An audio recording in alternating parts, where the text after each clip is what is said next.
Hi, welcome to Gear Garage. My name is Zach Collier, and this is my show about basically whitewater paddling, rafting, kayaking, supping, or whatever I want to talk about. And today I want to talk about this Hyperlite throw bag. But before I do, just give a little bit of background about throw bags. What I really personally like in throw bags are a side attachment like this. It's a nice thing to attach to a boat or something. And I like something that has a big wide opening that's easy to get in and out of. And I feel like a high quality rope is important, and ideally 75 feet. 75 feet is the length you need to get to. It's how long most people can throw, and you want to get a rope out as far as you can, especially if you're on a bigger river. So this is a pretty ideal throw bag to me, something more like this. Traditional throw bags are basically just these like bags full of rope. There's not a whole lot of thought going into these. They hang, and I feel like this hanging part gets in the way when you're stuffing and unstuffing the bag. But also it's a potential hand entrapment. So it's an interesting thing. It's a piece of safety gear that could potentially be dangerous. You know, same thing, this loop at this end is also a potential hand entrapment. So things to be careful of on this piece of safety gear. So I prefer something a little bit more concise. Right now my favorite throw bag on the market, I did a show about this, is this Salamander bag. It has this top thing, again, it's not awesome, but it has a lot of other nice traits that I like. But today what I want to talk about is this Hyperlite bag. And Hyperlite is a really cool company based in Maine. They do a lot of backpacking, lightweight stuff, ultralight materials. The fabric they use for most everything is called Dyneema. It's this white fabric that you can tell is really thin, but it's also incredibly strong and durable. Here's one of their packs that I have. I'm really a big fan of their packs. You know, it can actually be a semi-dry bag if you use it correctly, and just really light, really intelligently thought out. And so I'm a big fan of the company and what they're doing with the gear. And so when I heard they made a throw bag, I was a little surprised because I know they have a big pack rafting contingent, but I was surprised as like kind of an alpine backpacking company they would try a throw bag. And I was a little bit, I didn't think they would be very good, but I ordered one because I wanted to try it. I like the company, and I was really impressed. I'm really impressed by the bag. And they did a really good job on this. They must have some whitewater pack rafting true expert on their staff to really get the details right on this bag. So I want to talk about it really quick. It's a waist belt, which, you know, I really think it's a good idea to have people carry waist belt throw bags. I don't, because I just don't like the way it feels around my waist, and it's just an extra thing. So I don't do it, but I applaud everybody that does. You know, my choice is to grab a throw bag with me when I go to scout instead of have one all the time. But for those of you that like waist belts, you like this one. I actually like this one, and I've used it a little bit. When I sup, it's really hard to bring a throw bag supping.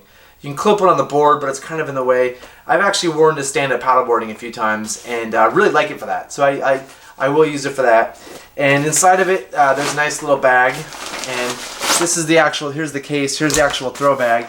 And just right away, some things I like. I really am glad they put these orange stripes on here. It makes them more visible. It makes for a nice bag. I don't know how they got the orange on this Dyneema fabric, but they did a good job with that.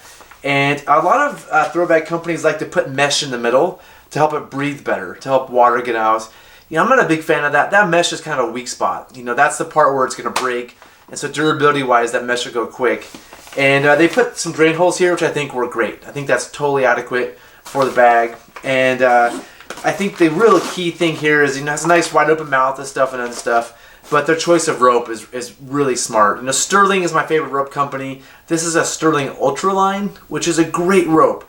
It's a spectral core, so it's strong, with a polypro outer sheath, so it floats.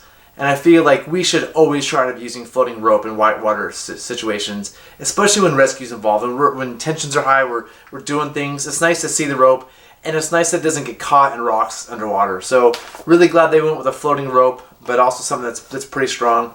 You know, it's a 1/4 inch. You know, so a 1/4 inch is the smallest diameter rope you're gonna ever get with a throw bag, and it's pretty hard to pull on. When you try to get your fingers around this, you're not gonna get a lot of force. So, you know, this isn't a throw bag you're gonna use for doing things that require a lot. Like you might be able to line a raft down something easy, but you're not gonna line a raft down a Class 5 rapid, right? This is good for throwing out, pulling a swimmer in.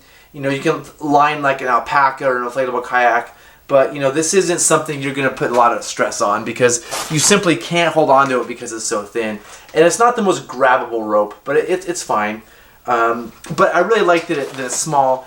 and I really like that it's strong, and it's light. And so the key to this bag, and where this bag really excels, are times when you need a light throw bag. This whole thing is just over a pound. So on trips we do like the Chetco, where we're hiking in 10 miles in, you know, every ounce matters. Having a really light throw bag is key.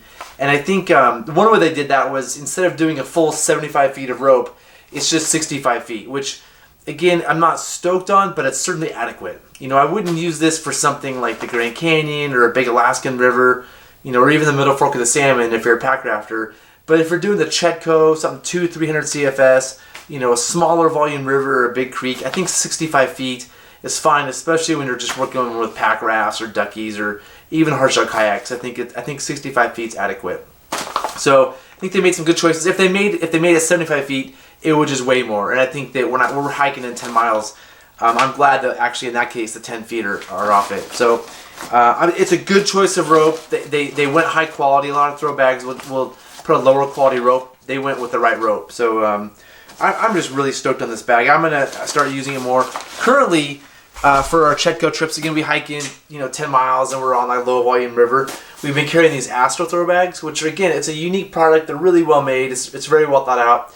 But for about the same amount of weight, this is only 45 feet of rope. So we have been using this, but I think I'm going to switch all over on those expedition trips to these, because for what we're doing, this is just pretty much perfect. It's hard to beat. And I'll probably, on that trip, wear it as a waist belt. So this is the Hyperlite River Rescue throw bag.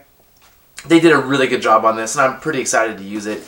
If you've used it and have comments, good or bad, you know, you think some of these design things are good or bad, you have anything to add to the discussion, please add in the comments below. I've just really enjoyed having some of these online discussions on the other YouTube videos that I did. So please, you know, say something down below if you want to. And that's it for this week. Thanks for joining me.